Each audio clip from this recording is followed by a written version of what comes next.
Breaking అంటోంది. ఓటుకు note ఇష్యూలో ఏసీబీ కోర్టుకు నామినేటెడ్ ఎమ్మెల్యే స్టీఫెన్సన్ ఇచ్చిన వాంగ్మూలం బయటకు వచ్చింది. వాంగ్మూలంలో కేసుకు సంబంధించిన అన్ని వివరాలు స్టీఫెన్సన్ వివరించారు. మే 28న జెరూసలేం మత్తయ్య తనకు ఫోన్ చేశారని స్టీఫెన్సన్ వాంగ్మూలంలో చెప్పారు. ఆ తర్వాత మే 30న బషీర్బాగ్లో ఓ కార్యక్రమానికి తనను ఆహ్వానించాడని అన్నారు. అదే రోజు ఉదయం 10 గంటలకు రేవంత్ రెడ్డి పంపితే వచ్చానంటూ తన ఇంటికి మత్తయ్య వచ్చాడని చెప్పారు.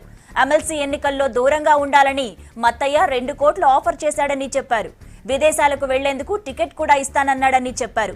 గంటన్నర తర్వాత యాంటోనీ సెబాస్టియన్ ను తీసుకుని తన ఇంటికి వచ్చారని స్టీఫెన్సన్ చెప్పారు. ఎమ్మెల్సీ ఎన్నికల్లో ఓటేస్తే 5 కోట్లు ఇస్తామన్నారని ఏసీబీ కోర్టుకు చెప్పారు.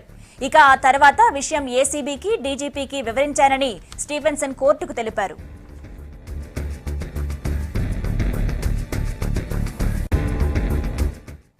ఇక దీనికి సంబంధించిన మరిన్ని అప్డేట్స్ క్రైమ్ రిపోర్టర్ సంపత్ అందిస్తారు. సంపత్, చెప్పండి, స్టీఫెన్సన్ వాంగ్మూలంలో అసలు ఏం చెప్పారు? ఓటుకు నోటు ఇష్యూలో ఇలాంటి పరిణామాలు జరిగాయని తెలుస్తోంది.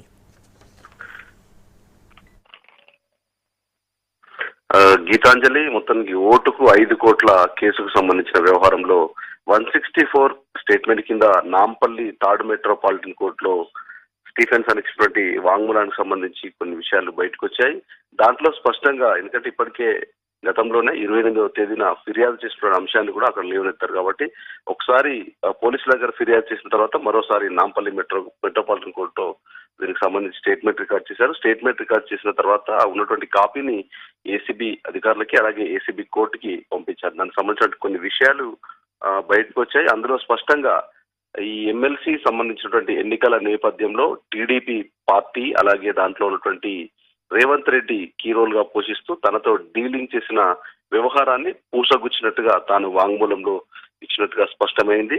ఏ రోజు ఏం జరిగింది, ఏ సమయంలో ఎవరెవరిని కలిశారు, అలాగే వాళ్ళు మాట్లాడినటువంటి సంభాషణలు అన్నింటినీ తాను చెప్పడం జరిగింది. మొత్తం 10 పేజీలకు సంబంధించినటువంటి ఒక స్టేట్మెంట్ అయితే చెప్పినట్టుగా తెలుస్తోంది. దాంట్లో స్టీఫెన్సన్ సంబంధించి 1:40 అలాగే 26 నిమిషాల పాటు జెసికాకు సంబంధించిన స్టేట్మెంట్, తన కూతురుగా ఉన్నటువంటి జెసికాకు సంబంధించి 10 నిమిషాల స్టేట్మెంట్, అలాగే ఏదైతే ఆపరేషన్ చేసినటువంటి ఇల్లు ఉందో దానికి సంబంధించి 26 నిమిషాలకు సంబంధించి మల్కమ్ టేరర్ స్టేట్మెంట్ బుక్ చేశారు. దాంట్లో స్పష్టంగా మే 28వ తేదీ నుంచి ఈ ఆపరేషన్ ప్రారంభమైనట్టుగా స్టీఫెన్సన్ తన వాంగ్మూలంలో చెప్పినట్టుగా తెలుస్తుంది. దాంట్లో 28న జెరూసలేం మత్తయ్య ఎవరైతే ప్రస్తుతం పరారీలో ఉన్నారో A4 గా ఏసీబీ కేసు నమోదు చేసినటువంటి వ్యవహారంలో దాంట్లో A4 గా ఉండి నిందితుడిగా పరారులో ఉన్నటువంటి మత్తయ్య దీనికి సంబంధించి డీలింగ్ ని కుదిర్చాడు. మే 28న స్టీఫెన్సన్ కి ప్రపోజల్ తీసుకొచ్చాడు అనేది స్టీఫెన్సన్ చెప్పాడు. దాంతో పాటుగా మే 30న బషీర్బాగ్ లో జరిగేటువంటి ఒక మైనారిటీకి సంబంధించినటువంటి కార్యక్రమానికి స్టీఫెన్సన్ ని జెరూసలేం మత్తయ్య ఆహ్వానించాడు. అదే రోజు ఉదయం 10 గంటలకు మత్తయ్య తన ఇంటికి కూడా వచ్చాడు. వచ్చిన తర్వాత రేవంత్ రెడ్డికి సంబంధించినటువంటి వ్యవహారాన్ని రేవంత్ రెడ్డి తనను డైరెక్ట్ గా పంపించాడు. రేవంత్ రెడ్డి నన్ను రంగంలోకి దిగమన్నాడు, ఈ డీలింగ్ మొత్తం కూడా కుదర్చమన్నాడు అన్నటువంటి విషయాన్ని మైనార్టీ సెల్ తరఫున నేను చెప్తున్నానంటూ మత్తయ్య స్పష్టం చేయడం జరిగింది. దాని తర్వాత ఒక రకమైనటువంటి డీల్, అంటే దీంట్లో 2 kinds ఆఫ్ డీల్స్ ఇచ్చినట్టుగా స్పష్టంగా స్టీఫెన్సన్ పేర్కొనడం జరిగింది. అందులో ఈ ఎమ్మెల్సీ ఎన్నికలకు దూరంగా ఉండి విదేశాలకు వెళ్లాలన్నటువంటి ఒక ఆఫర్ అయితే, మరో ఆఫర్ సంబంధించి ఒకవేళ తన యొక్క ఎమ్మెల్యేగా ఉన్నటువంటి నామినేటెడ్ ఎమ్మెల్యేగా ఉన్నటువంటి స్టీఫెన్సన్ తన ఓటుని టీడీపీకి సంబంధించిన ఎమ్మెల్సీ అభ్యర్థికి అనుకూలంగా వేస్తే దానికి సంబంధించి మరో డీలింగ్, విదేశాలకు వెళ్లిపోవాలి, ఈ ఓట్లకు దూరంగా ఉండాలి, అలాగైతే 2 కోట్ల రూపాయలు ఇవ్వడానికి తాము సిద్ధంగా ఉన్నాం, ఒకవేళ అది కాదంటే 5 కోట్ల రూపాయలు మీరు ఒకవేళ ఓటింగ్ మీరు టీడీపీకి అనుకూలంగా వేస్తే 5 కోట్ల రూపాయలు ఇస్తామనే విషయాన్ని స్పష్టం చేసినట్టుగా న్యాయమూర్తి ముందు ఇచ్చినటువంటి స్టేట్మెంట్ లో స్టీఫెన్సన్ చెప్పినట్టుగా తెలుస్తుంది.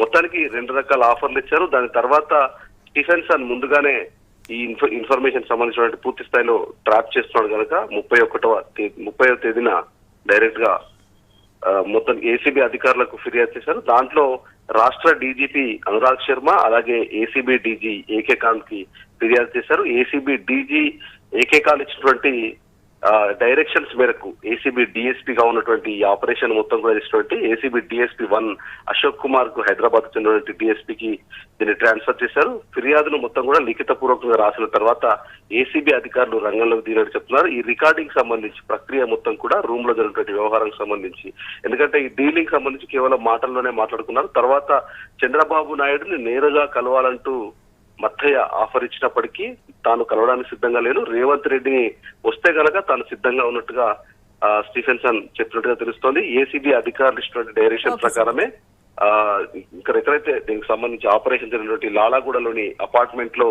స్టీఫెన్సన్ తన యొక్క సన్నిహితుడుగా అలాగే స్నేహితుడుగా ఉన్నటువంటి మల్కమ్ టైలర్ తన ఇంట్లో సెటప్ చేశారు. దాంట్లో ఐఫోన్లను రికార్డు రూపంలో వాడాము. దాంతో పాటుగా ఏసీబీ అధికారులు సమకూర్చినటువంటి ఈ స్పై కెమెరాలకు సంబంధించి మొత్తం అరేంజ్మెంట్ చేశారు.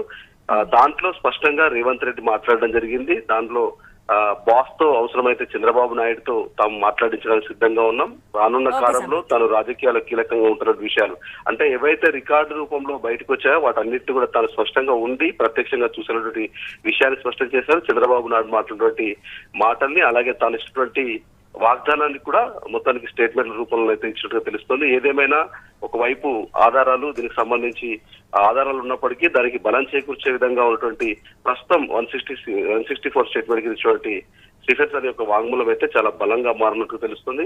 చూడాలి, కోర్టులో స్టేట్మెంట్ రికార్డ్ చేశారు కాబట్టి దాని తర్వాత కోర్టు ఎట్లాంటి ఆర్డర్స్ తో ముందుకెళ్తుంది, దాంతో పాటుగా ఏసీబీ దర్యాప్తు సంబంధించి ఎట్లా ఉంటుంది చూడాలి. దిమ్మ తిరిగిపోయే వాస్తవాలు అయితే బయటకు వస్తున్నాయి. అటు ఆడియో వీడియో ఫుటేజ్ లో అలాగే మన స్టీఫెన్సన్ ఇచ్చినటువంటి వాంగ్మూలాలు కూడా ఈ కేసుకు మరింత బలం చేకూర్చే విధంగా కనిపిస్తున్నాయి. Sampath, thank you.